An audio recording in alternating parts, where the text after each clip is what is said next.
முருகன் அருளால் அனைவரும் நன்றாக இருப்பீர்கள். ஸ்ரீ சௌடாம்பிகை ஜோதிடம் நேயர்கள் அனைவருக்கும் ஜோதிடர் ஜெய தமிழ் செல்வனின் அன்பு வணக்கங்கள். நம்ம சேனலை லைக் பண்ணுங்க, சப்ஸ்கிரைப் பண்ணுங்க, ஷேர் பண்ணுங்க. துல்லியமான பலன்களுக்கு கீழே உள்ள நம்பரை கான்டாக்ட் பண்ணுங்க. இப்ப ஒவ்வொரு ராசிக்கும், அதாவது வைகாசி மாத பொது பலன்களை பத்தி நம்ம பார்ப்போம்.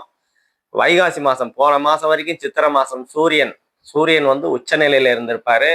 இப்ப அதாவது தமிழ் மாதத்துல வைகாசி மாதத்துல ரிஷப ராசிக்கு பயிற்சி ஆகுறாரு. ரிஷபராசி சூரியன் புதன் ரிஷபராசியில இருப்பாங்க. இதை வந்து சூரியனும் புதனும் இணையிறது புத ஆதித்ய யோகம் அப்படின்னு சொல்லுவாங்க. இது வந்து கன்னி ராசிக்கும் மிதுன ராசிக்கும் நல்லது. அதாவது புதனோட ராசிக்காரங்களுக்கு ரொம்ப நல்லது. அதே மாதிரி மிதுன ராசியில குரு பகவான் ஒரு 17 நாள் இருப்பாரு. அதுக்கப்புறம் கடகத்துல உச்ச நிலையில 12 வருடங்களுக்கு ஒரு முறை நிகழக்கூடிய உச்சம், அதாவது குரு பகவான் உச்சம் அடையக்கூடியது 12 வருடங்களுக்கு ஒரு முறை நிகழக்கூடிய நிகழ்வு இது.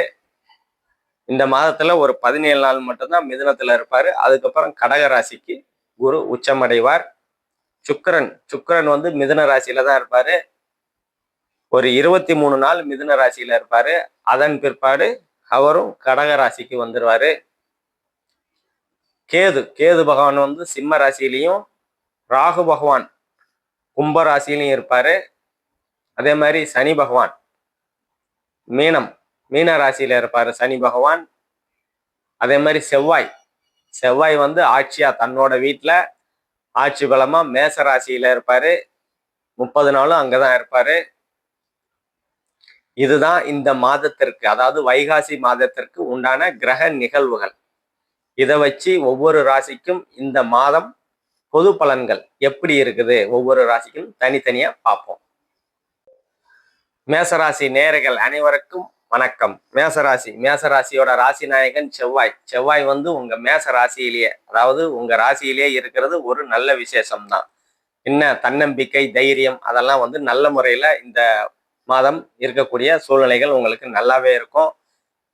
மேசராசி செவ்வாய் இருக்கிறதுனால கோபங்கள், ஏன்னா வந்து மேசராசி செவ்வாயோட குணமே வந்து கோபம், முரட்டுத்தன்மை அப்படின்ற மாதிரி சொல்லுவோம். அவசர கொடுக்கத்தனம் சொல்லுவாங்க. அதாவது சட்டுப்புட்டுன்னு முடிவு எடுப்பாங்க இல்லையா, நிதானம் இல்லாத தன்மைன்னு கூட சொல்லுவோம். அந்த மாதிரி அமைப்புகள்லாம் இந்த மாதம் உங்களுக்கு இருக்கும்.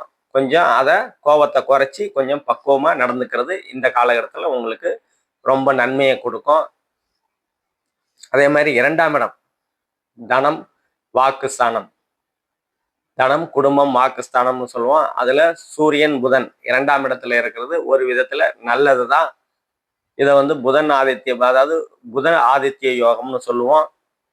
யாருக்காவது வாக்கு கொடுத்தீங்கன்னா அந்த வாக்கை நிறைவேற்றக்கூடிய தன்மைகள், அதாவது வாக்கு வன்மை, இந்த காலகட்டத்தில் வந்து உங்களோட வாக்கு வன்மை நல்ல ஒரு அமைப்பா இருக்கும்.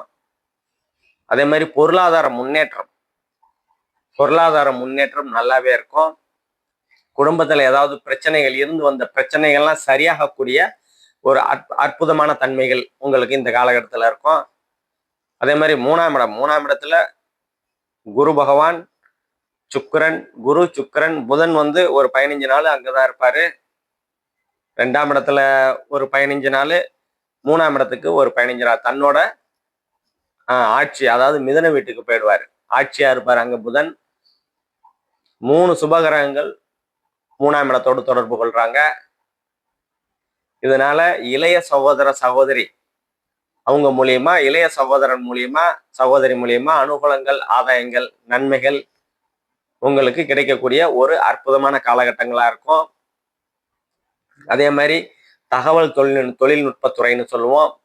கலைத்துறை, விளையாட்டுத்துறை, எழுத்து, கவிதை, கட்டுரை, அந்த 3ஆம் இடம் புகழை குறிக்கக்கூடிய இடம், அது வந்து சுபத்துவம் அடைகிறதுனால புகழ் கிடைக்கும்.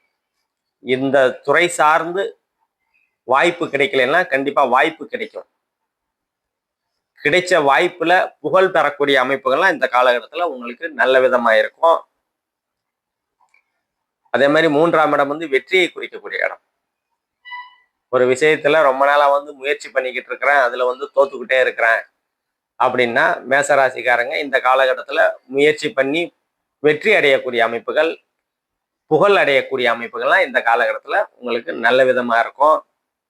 அதே மாதிரி 4ஆம் இடம், 4ஆம் இடத்துக்கு குரு உச்சமாவார். குரு ஒரு 17 நாள் மட்டும்தான் 3ஆம் இடத்துல இருப்பாரு. அதுக்கு பிற்பாடு 4ஆம் இடத்துக்கு வருவார். 4ஆம் இடத்துல உச்சமடைவார். குரு வந்து கடகராசியில உச்சமடைகிறது 12 வருடங்களுக்கு ஒரு முறை நடக்கக்கூடிய நிகழ்வு. 4ஆம் இடத்துல உச்சமடைகிறதுனால என்ன மேசராசிக்காரங்களு அப்படின்னா, வீடு வாகனம். ரொம்ப நாளா வந்து வீடு வாங்கணும், வாகனம் வாங்கணும் அப்படின்னு நினைச்சுக்கிட்டு இருந்தீங்கன்னா, அந்த வீடு வாகன சேர்க்கையெல்லாம் வந்து இந்த காலகட்டத்தில் உங்களுக்கு நல்ல விதமா உண்டாகும்.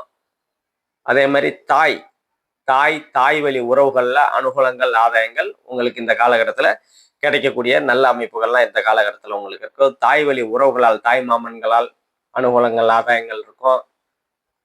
தாய் மாமன் பொண்ணு வந்து ரொம்ப நாளா கேட்டுக்கிட்டு இருக்காங்க, கொடுக்கல அப்படின்னா கொடுக்கக்கூடிய அமைப்புகள்லாம் இந்த காலகட்டத்தில் தாய் மாமன் வழியில அனுகூலங்கள், ஆதாயங்கள் உங்களுக்கு இந்த காலகட்டத்தில் கண்டிப்பா கிடைக்கக்கூடிய அமைப்புகள்லாம் நல்லாவே இருக்குது. அதே மாதிரி வீடு வாகன சேர்க்கை உண்டாகும். மாணவர்கள் கல்வியில ஒருபடி உயரக்கூடிய அமைப்புகள் நல்லாவே இருக்கும். அதே மாதிரி 5ஆம் இடம், 5ஆம் இடத்துல கேது பகவான் இருந்தாலும் சுக்கிரன், அதாவது சூரியன் நல்லா தான் இருக்கிறார். 5ஆம் அதிபதி 2ஆம் இடத்துல புதனோட சேர்ந்து சுக்கிரனோட வீட்டுல இருக்கிறதுனால குழந்தைகள்னால அனுகூலங்கள், ஆதாயங்கள். இப்போ 50 வயசுக்கு மேல 60 வயசுக்கு மேல இருக்கிறவங்கள குழந்தைகள் வந்து நம்மளை பார்த்துக்க மாட்டேன்றாங்க, நம்ம மேல ஒரு அக்கறை இல்லை ஃபாரின் போயிட்டான் வரவே மாட்டேன்றான் அப்படின்ற அமைப்புகள் இருந்ததுன்னா அதெல்லாம் குழந்தைகள் மூலியமா அனுகூலங்கள், ஆதாயங்கள். குழந்தைகள் வந்து உங்களுக்கு பிடித்த உங்களை புரிஞ்சுக்கிட்டு நடந்து கொள்ளக்கூடிய சூழ்நிலைகள் இருக்கும். ரொம்ப காலமா நம்ம உங்க பேச்சை கேட்கல அப்படின்னா இப்ப வந்து உங்க பேச்சை கேட்டு மதிச்சு நடக்கக்கூடிய அமைப்புகள்லாம் இந்த காலகட்டத்துல உங்களுக்கு நல்ல விதமா செயல்படும். அதே மாதிரி உங்க ராசிக்கு 6ஆம் பாவகத்தை சனி பகவான் பார்ப்பாரு. வேலைகள்ல சிறு சிறு பிரச்சனைகள், கருத்து வேறுபாடுகள், குழப்பங்கள்லாம் சனி பகவான் இன்னும் ஒரு வருஷத்துக்கு கொஞ்சம் அப்படிதான் இருக்கும். அதை வந்து நீங்க அட்ஜஸ்ட் பண்ணிக்கோங்க. அதே மாதிரி கடன் தீரக்கூடிய அமைப்புகள் ரொம்ப முக்கியம்ல. ரொம்ப நாளா வந்து கடன் கொடுத்துக்கிட்டே இருக்கிறேன், எப்பத்தான் தீரும் அப்படின்னா அந்த கடன் தீரக்கூடிய அமைப்புகள்லாம் நல்லாவே இருக்குது. அதே மாதிரி ரொம்ப நாளா வந்து நோய் தொந்தரவுலையே இருக்கிறேன், இந்த நோய் எப்பதான் சரியாகும், எப்பதான் குணமடையும் அப்படின்னு நினைச்சுக்கிட்டு இருக்கிற மேசராசிக்காரங்களுக்கு நோய் தொந்தரவுகள்லாம் குறைஞ்சி சரியாகக்கூடிய தன்மைகள் கண்டிப்பா இருக்குது. அதே மாதிரி உங்க 7ஆம் இடத்துக்கு குரு பார்வை இருக்குது. ஒரு 17 நாள் 7ஆம் இடத்துக்கு குரு பார்வை இருக்கிறதுனால கணவன் மனைவிக்கு இடையே இருந்து வந்த கருத்து வேறுபாடுகள், பிரச்சனைகள்லாம் சரியாகக்கூடிய தன்மைகள். நண்பர்கள் ரொம்ப நாளா வந்து நண்பர்களுக்கும் உங்களுக்கும் கருத்து வேறுபாடுகள் இல்லை அவங்களால ஒரு மன பிரச்சனை இருந்து வந்ததுன்னா அதெல்லாம் சரியாகக்கூடிய ஒரு அற்புதமான சூழல்கள் இருக்கும். அதே மாதிரி உங்க பாக்கியஸ்தானம் குரு பகவான் 17 நாள் உங்க 9ஆம் இடத்தை பார்ப்பாரு. 9ஆம் இடத்தை பார்க்கறதால தந்தையால் அனுகூலங்கள், ஆதாயங்கள் கண்டிப்பா நல்ல விதத்துல இருக்கும். தந்தையோட சொத்து ரொம்ப நாளா வந்து உங்களுக்கு கைக்கு வரணும், கோர்ட்டு கேஸ் இழுத்துக்கிட்டே இருக்குது அப்படின்னா அந்த தந்தையோட சொத்தை உங்க கைக்கு வரக்கூடிய அமைப்புகள்லாம் இந்த காலகட்டத்துல நல்லாவே இருக்குது. அதே மாதிரி 11ஆம் இடத்துல ராகு பகவான் இருக்கிறாரு. இருந்தாலும் குரு பார்வையில இருக்கிற ராகு பெரிய தொந்தரவுகளை கொடுக்க மாட்டாரு.